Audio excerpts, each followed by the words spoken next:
Shabbat Shalom. We're now well into the transition from Purim to Pesach. And I bring in Purim at this point because as we are moving towards Pesach, we remember that Purim is a highly contrasting holiday. Purim being the holiday of revelry and perhaps even drunkenness. You could say the Jewish equivalent of Mardi Gras, actually. And Pesach being the time in which we are supposed to purify our possessions and our person of chametz. And so that is a much more rigorous and austere kind of holiday, even though joyful in its own way. So Levi Yitzchak of Berdichev had a very interesting approach to these two holidays. On Purim, he would wish people that they should keep a kosher Purim, and on Pesach, he would wish that people keep a happy Pesach. Ordinarily, you're supposed to wish people a happy Purim and a kosher Pesach.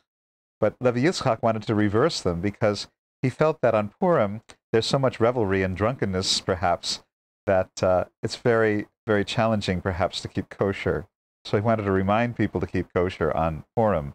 But when it comes to Pesach, people are so punctilious and exerting so much effort to remove every little bit of chametz and clean every surface of their house and their offices and their automobiles, even though they didn't have automobiles in those days, that it might not be a happy holiday for them. So he would wish them a happy Pesach, because in spite of all the preparation, it should be a happy time for everyone. And I think for most of us, actually, it is.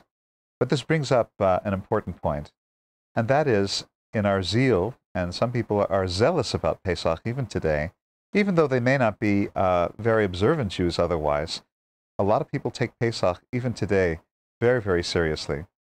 In our zealousness to clean everything and purify and get rid of all the leavening in our houses, we shouldn't lose sight of the fact that this is a holiday of liberation. Now, the purpose of purifying, of removing all the leavening from our house, is really more symbolic than anything else. Leavening represents that which holds us back from achieving liberation. It's what would have held the Israelites back had they waited for their bread to rise. There's a strong theme in the commentaries on Pesach that if the Israelites hadn't left at the precise moment that they did, perhaps they wouldn't have been able to leave at all.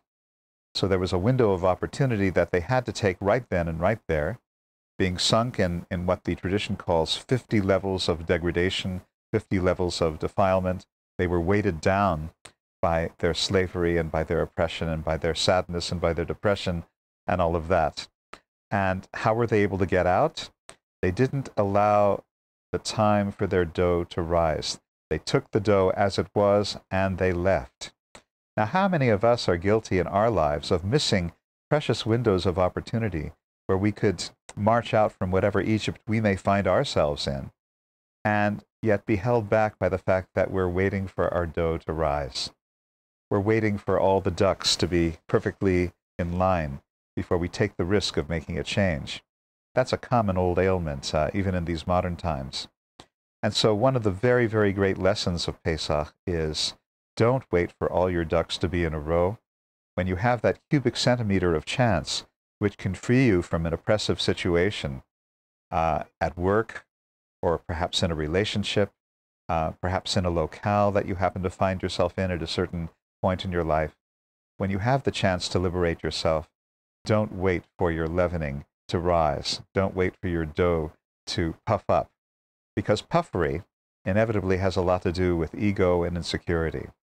So this symbolic elimination of leavening during the preparation for Pesach is really a lesson, morally and spiritually, that we need to learn about the ability to take risks when opportunities for liberation present themselves, and not to remain in Egypt any longer or to any degree more than we need to be.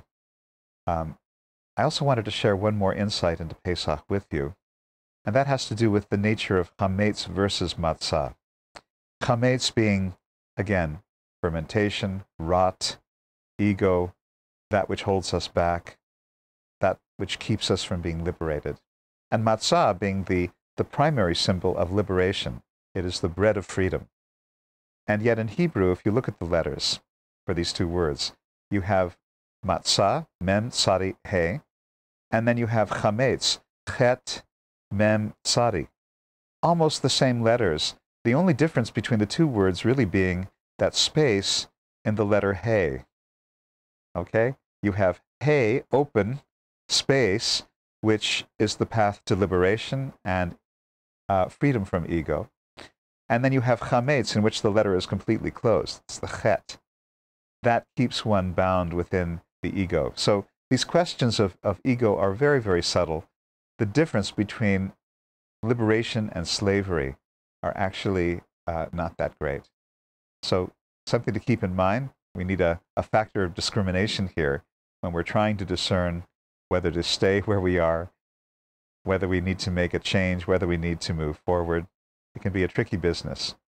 But in any event, the celebration of Pesach and the preparation for Pesach are designed to put us in a frame of mind in which we should be able to move forward freely into the promised lands of our dreams.